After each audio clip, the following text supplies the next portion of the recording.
At the beginning of the story, we see a girl named Malini trying to dig her way up from the ground due to some unknown fear. Though she somehow manages to come out, a masked man brutally kills her. 1 year has passed since this incident. Now, 5 friends, Clover, Megan, Nina, Max, and Ebel, are walking through a jungle path. Here, Max has feelings for Clover. Nina dates different people every few months, be it a guy or a girl. Megan is a psychic. She can sense negative energy or feel the presence of spirits. Although everyone in the group shares a good bond, Ebel is the only one who stands out since he's new to the group. However, he's currently dating Nina.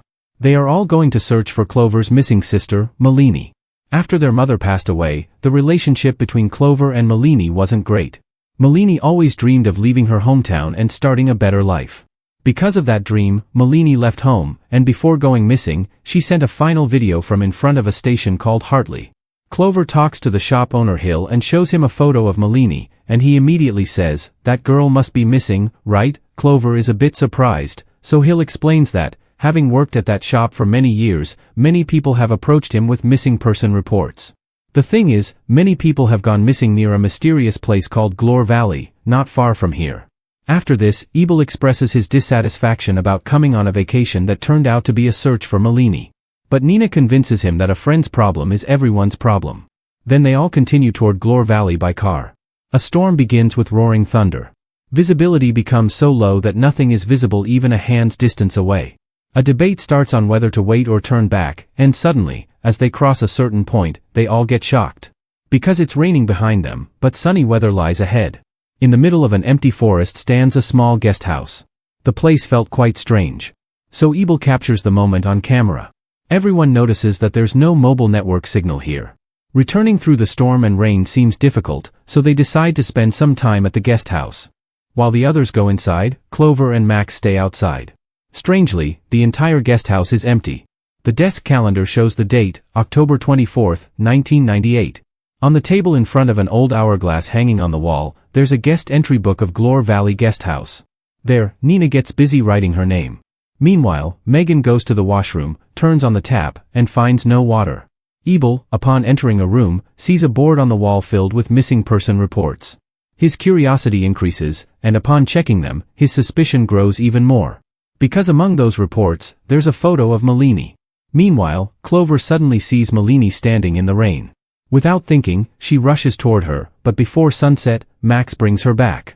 By then, Nina notices in the entry book that Malini's name appears not once or twice, but 13 times. Ebel then calls everyone to show them the missing records, which makes Clover even more certain, because just moments ago, she had seen Malini in the forest. But what's the mystery? Nina notices the hourglass on the wall has flipped. But none of them had touched it. Just then, Megan hears something and calls everyone over. They all see someone trying to escape with their car in the rain. But out of fear, no one dares to confront him. They rush inside and lock the door, falling into worry. What exactly is happening to them? But that's not all. Because soon, a series of supernatural events begin to unfold. While checking each room for a phone, Clover discovers the basement. But upon entering, it doesn't feel like a basement. It looked more like a large room. And basements aren't supposed to have windows like regular rooms. Besides, everything in there seemed usable. Clover finds a telephone there, but it's no help, the line is dead. Megan finds a two-way radio and tries to use it. Suddenly, Ebel hears something and goes to check, but when he doesn't return for a long time, Nina grows suspicious. She goes to the next room to look for him and gets utterly terrified. Because the masked man has chopped Ebel into 2 pieces with an axe and hung him up. The others run at the sound of Nina's scream, and Max finds Nina lying lifeless on the ground. He hides with the others. They try to trick the man and kill him. But he ends up killing Max and then Megan, and follows Clover into the forest. But it's no use, Clover ends up just like the others. But here's where something strange happens. When the hourglass turns over automatically due to a mechanical trigger, all 5 of them come back to life again, and return to the exact moment when Nina was signing the guest entry book. In this sudden supernatural event, though everyone briefly loses consciousness, they realize they are trapped in a time loop, and tonight is their second night.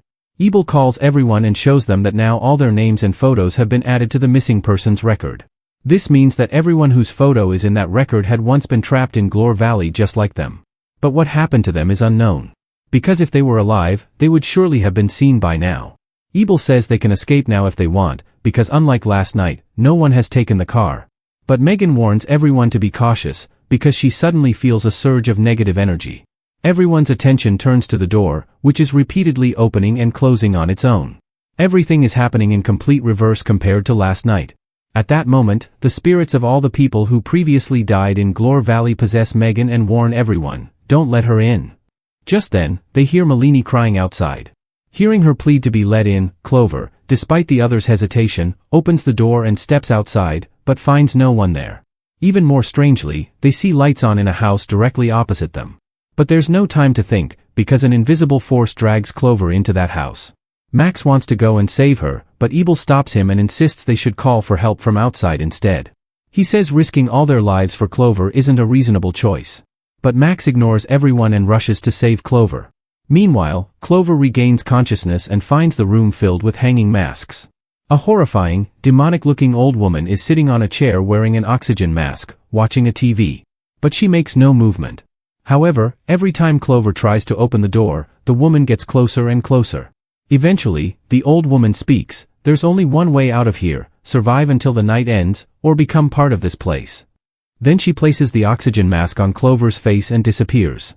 On the other hand, Ebel and Nina try to escape into the forest amid the rain, but are forced to return after seeing a giant beast roaming in the jungle.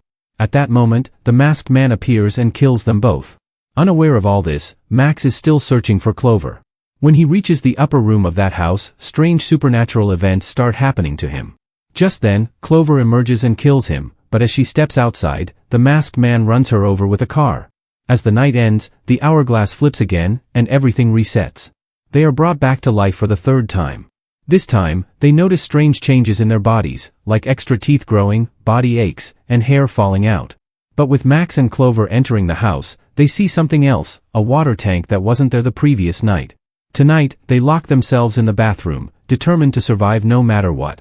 When Ebel gets thirsty and opens the tap, Megan tells him it's pointless. On the first day she had found there was no water.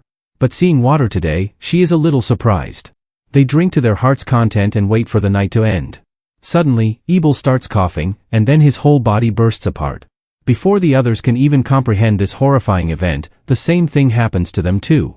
The truth is, drinking that water is what caused it. After Megan dies, Clover begs Max to kill her, but he can't bring himself to do it. And then Max also dies. Clover waits for her own end. Suddenly, she sees the gas station owner, Mr. Hill, enter the room. She's shocked to see him. With her death, the hourglass flips again, and everyone is revived once more. Now they realize that just sitting and waiting won't help. They must uncover the mystery behind all of this. In the radio room, after much searching, they discover that Hill is not just the gas station owner. He is actually a psychiatrist. From some papers found there, they learn that 20 years ago, a mining explosion occurred in Glor Valley.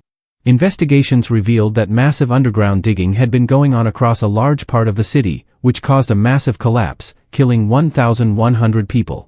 The survivors were brought to Dr. Hill to help them recover from psychological trauma. But what happened after that remains a mystery. Now they understand why they saw windows in the basement. That must actually be the real exit. Nina opens the door and sees the place is connected to a tunnel. But upon hearing eerie sounds from inside, she gets scared and shuts the door. But the biggest question remains, why are they dying each night, and in different ways? Megan speculates, if they died the same way each time, eventually they would stop fearing death. So, in order to keep the fear alive, they are being killed in different ways.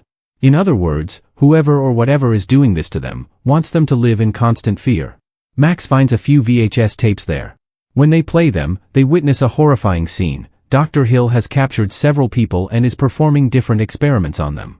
With each night they die, a monstrous transformation begins to appear among them, such as growing extra teeth, losing hair, physical deterioration, memory loss, fear, anxiety, and extreme hunger.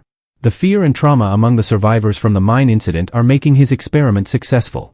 Due to despair, anxiety, and the repeated failure to escape, these people fully transform into man-eating Wendigos on the 13th night. Watching the video, everyone realizes, this is exactly what's happening to them. At that moment, Dr. Hill contacts them through the radio.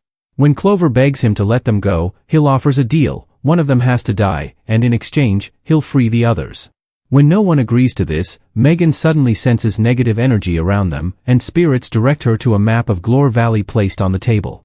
Now they must find a way to locate Hill's hiding place and drag him out. When Clover agrees to a face-to-face conference with Hill, he asks her to come alone into the forest and claims Malini is with him. But her friends try to stop her. Ignoring everyone, Clover ventures into the forest alone. Ebel is blamed for all this. As a result, Max decides that if they find Clover dead in the forest, they'll end their own lives and start everything over again. Nina hits Ebel and tells the other two to go after Clover. Meanwhile, Clover gets caught in a leaf trap in the forest, and something drags her into a cave. At the same time, the masked man kills Nina and Ebel and heads into the forest to find the others. Max and Megan fall into the hands of a Wendigo. When Max tries to save her, the Wendigo drags Megan away. Max runs wildly through the forest and luckily finds Clover. She had somehow survived. When Max tries to free her from the trap, Malini arrives. But Malini has already transformed into a Wendigo. Max manages to pull Clover out and traps Malini, then escapes and hides inside a mine. They have no idea what happened to the others, not even Megan. So Clover hands Max a piece of glass and asks him to kill her to restart everything. Though reluctant, Max does it. Then he drinks the toxic water to end his life and return to the night again. Clover regains consciousness after seeing a dream of Malini. Their situation is getting worse. Strange changes are appearing on Ebel's back. But how did it happen so fast? Everyone is confused, because such transformation shouldn't happen in just 3 nights. Then Nina shocks everyone by saying it's already been 13 nights. The proof? 13 marks in the entry book. But they can't remember any of it. And that's the essence of Dr. Hill's experiment. After a point, memory distortion begins. That means tonight is their final night. Even everything around their house has changed. Suddenly, they realize Megan is missing. Where did she go? Ebel remembers that since arriving, he has recorded videos every day. So they check the mobile gallery, and are shocked. There are terrifying memories of all the previous nights. Events happen to each of them that they could never have imagined. But among those was a secret video recorded by Megan. In it, after Dr. Hill checked everyone's bodies and entered the tunnel through the main door, Megan secretly followed him to uncover the mystery, and was never seen again. Clover says they can't stay idle anymore. They have to overcome their fear, go into the tunnel no matter what, and kill Hill before the night ends to save everyone. Clover takes a weapon hanging from the wall and enters the tunnel alone, because everyone got stuck because of her. But what kind of friend doesn't stand beside another in danger? So the others join Clover. They step into the gates of hell. The tunnel is a strange mix of a house and a mine. There they notice Malini. But she's no longer Clover's sister. Then a spirit attacks them. Somehow, they escape, but the Wendigos start chasing them. As they move deeper into the mine and reach a room, the masked man blocks their path. While the others hold him off, Clover insists they need to find Megan. Clover then faces Malini and barely survives, tricks her, kills her permanently, and bids farewell to her sister before moving forward to confront Dr. Hill. Meanwhile, the others also manage to kill the masked man, but the Wendigos still won't give up. Clover is in a similar situation. She arrives at an experimental lab through the tunnel, where Megan is being held captive. But she isn't alone, there's also a chained Wendigo in the same chamber. Clover can't rescue her, because the key is with Hill. Right next to the lab is Hill's chamber, from where he watches everything and everyone. On the table are several thesis papers along with detailed reports of the past 13 days of experiments. Just then, Dr. Hill enters with a hot cup of coffee. He says Clover is different from the rest because she has suffered severe emotional trauma in life, whether from losing her parents or her sister's disappearance. Every night in Glor Valley, each creature is a reflection of her emotional state. In simple terms, people's fear acts as the power engine of Glor Valley. The more fear, the more terrifying Glor Valley becomes. But to stabilize it over time, a death is necessary. That is Dr. Hill's ultimate research. While he speaks, Clover notices that toxic water is dripping right next to the coffee cup.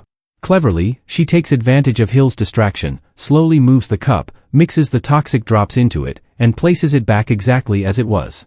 Her plan works perfectly.